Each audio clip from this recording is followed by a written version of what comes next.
Alright, so yet another inflation report came out, and we are starting to see a little bit of a disaster coming apart. Okay, so before we actually get into the PPI report, okay, for people who don't know, PPI is Producer Price Index, CPI is the Consumer Price Index. Both of these actually tell you about inflation. And you know, the latest CPI report wasn't exactly the best. And this PPI report isn't exactly the best either. Okay, and I'm going to be talking about how Jerome Powell has also been telling us how this inflation process has already started, verbatim, according to him. Okay, but the CPI and the PPI isn't exactly showing the same sort of sentiment.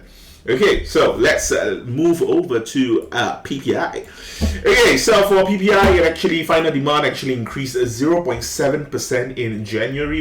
The consensus was 0.5%. Okay, excuse me. Over here, final demand X food, energy, and trade services went up 0.6% month over month. Okay, the largest advance that we actually had was actually back in March of 2022. We had a 0.9% increase month over month. Okay, so pretty crazy. Okay, we are actually annualizing it to be about like 8.4%, around somewhere around that area. 8% of inflation. Okay, and for 12 months ending in January of 2023, we actually have the core inflation actually went up by 4.5%. Consensus, we are actually expecting nothing more than 4%. Okay, so pretty scary. So over here you can kind of see how the graph actually was. You know, over here you can see June going down to July.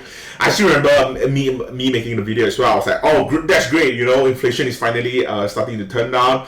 I remember it was, I think, it was like 0.1 or 0.2%.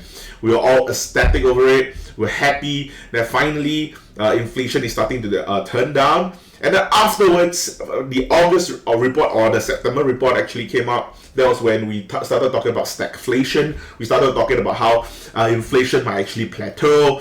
Okay, there was a lot of conversation around that part of the topic, which is why October and November actually comes in. And then we started saying, oh no, stagflation is actually really very strong. We are not really seeing inflation go away.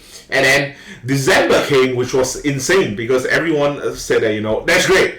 We finally got the first month of zero inflation. We are actually hitting it right on target. Inflation is starting to go away. Okay, whatever monetary policy that the Feds will actually chunking out at us, it's working. It is working.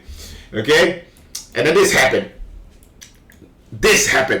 Okay, and let's be honest. Okay, if we actually look at the previous CPI as well, I said it as well, 0.5%, not exactly something fantastic.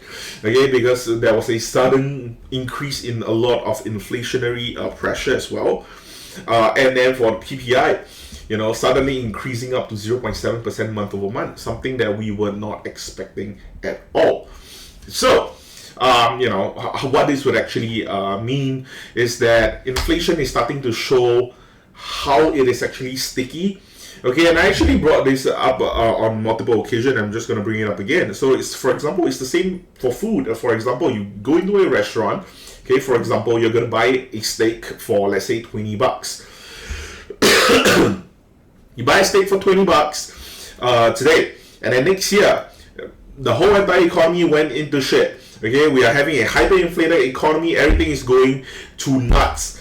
And then suddenly this piece of steak is going to be going at $30. Okay, you're going to be paid $30 for this steak. Okay, and let's just say hyperinflation is finally over and everything just went back to normal. Okay, somehow everything went back to normal. Do you think that this steakhouse is going to continue selling their steak at $30? Or are they going to bring back the price down to $20 or even $25 for the consumers?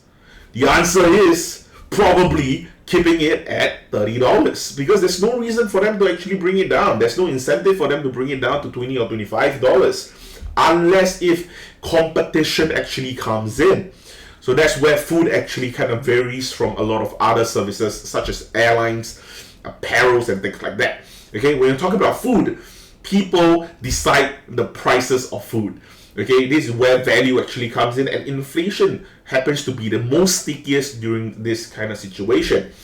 So for example, if this steakhouse makes this steak that is so amazing and they're able to sell it for $30, it doesn't really matter. You sell it for $30. Hyperinflation over, so what? We're gonna continue selling at $30. The next year we might actually sell it for $32 because inflation is still gonna be happening at 2% a year. By right. Okay? So if that were to continue happening, okay, the steak is going to continue going up in price, and consumers on the other hand is going to get destroyed because previously I was paying $20. Now I'm paying $32. Okay? As compared to, for example, airlines, okay? Today I'm going to be sitting with this airline to fly over to, for example, if I'm going to fly to the United States, for example, it's going to cost me $2,000 with one airline, and the other airline is going to cost me $2,500, for example, okay? And for a long period of time, if the airline that's selling me for $2,500, they realize that they're not getting a lot of customers, okay, they're going to start lowering their price down to $1,900. Okay, in order for them to actually entice some customer to actually come in. Okay, so when that actually happened, the $2,000 airline is going to be like thinking, oh, you know what? Maybe we have to come up with some marketing campaigns. Maybe you have to lower the prices. Maybe you have to do something to bring back the clients. And when these kind of things actually happen, you're slowly bringing prices down. That's called competitive rates. Food, on the other hand, don't actually work that way, which is why I'm talking about sticky inflation. Inflation tends to be very, very sticky, and when inflation is sticky, it only affects consumers, which is why we are very, very concerned that inflation might continue this manner and then just go out of control. Okay, so my expectation for the next FOMC is that we are not going to see a hint of dovishness, and you're going to be surprised, okay, because Jerome Powell is most likely going to come out during the Q&A and show us zero emotions of happiness. Nothing like what we actually saw in the previous FOMC when he was actually laughing, he was smiling, he was greeting others and things like that. He's not going to do that for the next FOMC. Okay, because definitely he needs to start being hawkish again, because or not, whatever they have been doing for the past year, poof, for nothing, basically. They need to actually continue with the heat, pushing the economy downwards, lessen spending so that inflation would eventually go down. That's what they have to do. That is what they have to do. Okay? And also, on top of that, we're going to get the SEP in the next FOMC. Okay? We're going to get the summary of economic projections. When the SEP actually comes out, chances are we're going to see a higher FFR, which is your federal funds rate. Okay, I have a very, very good feeling that, Jerome Powell and the Federal Reserve team might actually think, you know what, I think that maybe we might actually have to bring it up to 5.4% or even 5.8% or even 6%.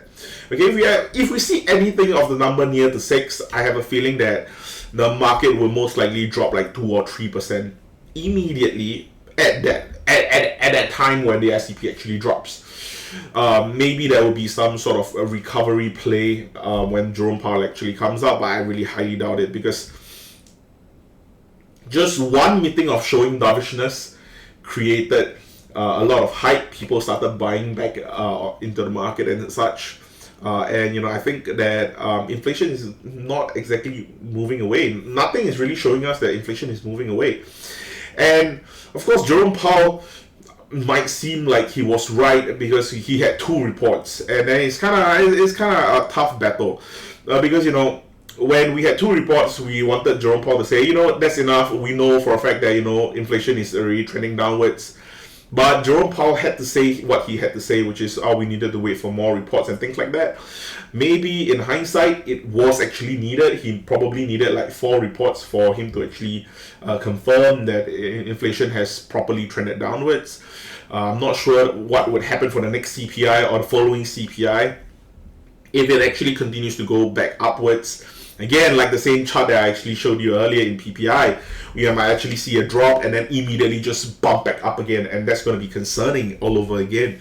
So I think this is going to be a confusing time for inflation. I think FOMC is going to be ridiculous. We are going to see trash data on FOMC. Chances are the market is going to be red for the whole entire day, actually, for when FOMC actually hit. I'm not gonna lie, I think FOMC is gonna be horrible. Inflation just don't seem to be going away as of now. So I don't know. I don't know how this is going to be turning out. Okay, I really hope that the Federal Reserve actually keeps on with their hawkish stance and just keep on it, because we have already received pain for the best part of 1 year for the last year as it is. I don't think we have to loosen up now. I have a feeling that the SEP alone is gonna be like making us cry for the mountains and such. So it's we don't even need the Federal Reserve to destroy us. I think the SEP alone is gonna be destroying us. Jerome Powell don't even need to come out to show hawkishness, and the market is gonna be panicking as well. Okay, I'm not sure how this is actually going to be turning out. Maybe, he might show a little bit of dovishness. I don't know. Okay, but anyway, that's all I have for this video. Thank you so much for watching, and I'll see you guys in the next one.